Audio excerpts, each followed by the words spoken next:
வணக்கம்.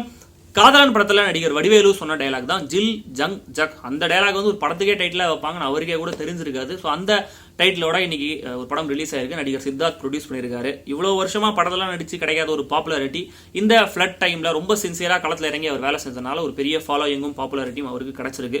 அது இல்லாமல் இந்த படத்துடைய பாடல்கள்லாம் ஆல்ரெடி ஒரு பெரிய ஹிட் ஆயிருக்கு. முக்கியமாக அந்த ஷூட் த குருவி அப்படின்ற பாட்டு செம்ம வைரலான ஒரு ஹிட். அதோடைய அர்த்தம் என்னன்னு தெரியாம கூட குட்டி பசங்களாம் அந்த பாட்டை பாடி அந்த பாட்டு வந்து சரியான ஹிட் ஆயிருக்கு. ஸோ இது மாதிரி ஒரு ஹைப் எதிர்பார்ப்போட அந்த படம் இன்னைக்கு ரிலீஸ் ஆயிருக்கு. ஸோ அந்த படம் எப்படி இருக்கு, என்ன இருக்கு அப்படிங்கிறத நம்ம வழக்கம் போல பார்த்து தெரிஞ்சுக்கலாம்.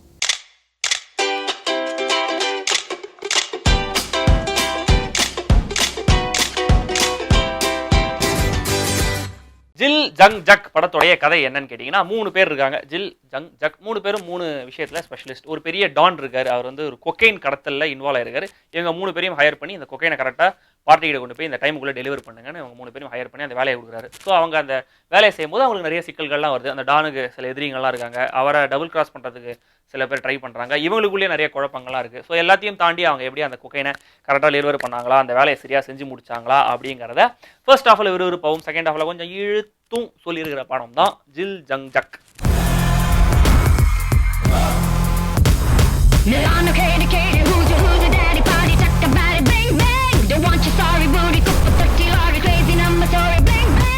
ஜில் ஜங் ஜக் படத்தை நம்ம 3ஆ பிரிச்சுக்கலாம். படத்துல ஜில் என்ன அப்படின்றத முதல்ல பார்த்துடலாம். முதல்ல இந்த மாதிரி ஒரு அட்டம்ப்டே படத்துல வந்து ஒரு பெரிய ஜில், இந்த மாதிரி ஒரு புதுசா ஒரு கண்டென்ட், இந்த மாதிரி ஒரு பிரசன்டேஷன் நமக்கு வந்து கொடுக்கணும் நம்ம அப்படின்னு சொல்லிட்டு ட்ரை பண்ணதே அந்த டீமுக்கு வந்து ஒரு தனி பாராட்டுகள் நம்ம சொல்லி ஆகணும். ஸோ படத்துல அடுத்த ஜில்லான விஷயம் படத்துடைய மியூசிக். விஷால் சந்திரசேகரோட மியூசிக் ஆல்ரெடி படத்துக்கு வந்து ஒரு பெரிய அட்வான்டேஜா இருக்கு. ஆல்ரெடி பாடல்கள்லாம் யூடியூப்ல வைரல் ஹிட் ஆயிருக்கு. ஷூட் த குருவி, ரெட் ரோடு, கேசனோவாலாம் செம்ம ஹிட். ஸோ படத்துடைய பாடல்கள் படத்துக்கு பெரிய பிளஸ். அதே மாதிரி படத்துடைய பேக்ரவுண்ட் மியூசிக்கும் படத்துக்கு பெரிய பிளஸ். ரொம்ப சுவாரஸ்யமாகவும் புதுமையாகவும் அந்த பேக்ரவுண்ட் மியூசிக்கை விஷால் சந்திரசேகர் பண்ணியிருக்காரு. ஸோ அடுத்த ஜில்லான விஷயம் படத்தில் நடிச்சிருக்கிற நடிகர்களுடைய நடிப்பு. சித்தார்த், அவினாஷ், சனந்த்னு அந்த ப்ரொடாகனிஸ்ட்ல இருந்து சின்ன சின்ன ரோல் பண்ணியிருக்கிற எல்லாருமே வந்து ரொம்ப சூப்பரான நடிப்பை கொடுத்துருக்காங்க. ஸோ இந்த காஸ்டிங்ன்ற விஷயம் படத்தில் வந்து ரொம்ப பர்ஃபெக்டாக இருக்கு. அடுத்து விஷுவலாக நம்ம பார்க்குறோம் இல்லையா, அந்த சினிமாட்டோகிராஃபி, ஸ்ரேயஸ் கிருஷ்ணாவுடைய சினிமாட்டோகிராஃபி, படத்தோடைய அந்த டெக்ஸ்டர், டோன், கலர் வந்து ரொம்ப ரொம்ப புதுமையாக ரெஃப்ரெஷிங்காக இருக்குது. நம்ம இது வரைக்கும் வந்து அது மாதிரி ஒரு பெரிய ஸ்க்ரீனில் வந்து இது மாதிரி ஒரு விஷயம் பார்த்துருக்கோமா அப்படின்ற மாதிரி எனக்கு பர்சனலாக இருந்துச்சு. ஸோ இந்த 3 விஷயம் படத்துடைய ஜில்.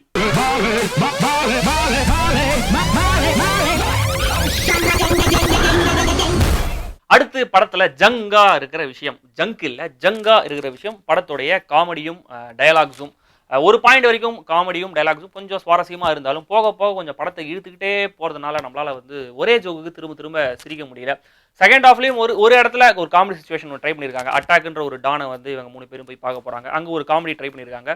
ஸோ அந்த காமெடி நல்லா இருந்தாலும் அதுக்கு மேலேயும் படத்தை வந்து ரொம்ப இழுத்ததுனால அந்த காமெடிக்கு நம்மளால ரொம்ப வாயை விட்டெல்லாம் சிரிக்க முடியல. பட் இதை வந்து ஒரு பட காமெடி மாதிரி ஆதித்யா சேனலில் போட்டாங்கன்னா அப்போ இந்த படம் கொஞ்சம் சுவாரஸ்யமா இருக்கும் அப்படின்னு தோணுது. உங்களாண்ட ஒரு கேள்வி கேட்கணும். உகாண்டாவுடைய கேப்டன் என்ன? அடுத்து படத்துல ஜவ்வா இல்ல ஜக்கா இருக்கிற விஷயம் படத்துடைய ஸ்கிரீன் பிளே. செகண்ட் ஹாஃப் மேல ரொம்ப அப்படியே இழுத்து நம்மளுடைய பொறுமையை சோதிக்கிறாங்க. நிறைய இடத்துல லேக் இருக்கு. ஒரு 2.25 மணி நேரம் தான் படம். பட் படம் முடிஞ்சு ஒரு 1 ஹவர் ஓடுற மாதிரி இருக்கு. அந்த அளவுக்கு படம் வந்து ஒரு பெருசா இருக்கிற மாதிரி ஒரு ஃபீல். முதல்ல வந்து படம் எப்போ ஆரம்பிப்போம் அப்படின்னு சொல்லிட்டு ஒரு ஆர்வமா வந்து உட்காந்தவர் ஒரு பாயிண்ட் மேலே சீக்கிரமா படத்தை முடிங்க அப்படின்னு கத்த ஆரம்பிச்சாரு. அவங்க முடிக்காதனால ஒரு 20 நிமிஷம் முன்னாடியே கோஸ்ட் வேலை கிளம்பி போயிட்டாரு. ஸோ இது வந்து படத்துடைய ஒரு பெரிய ஜக்கு.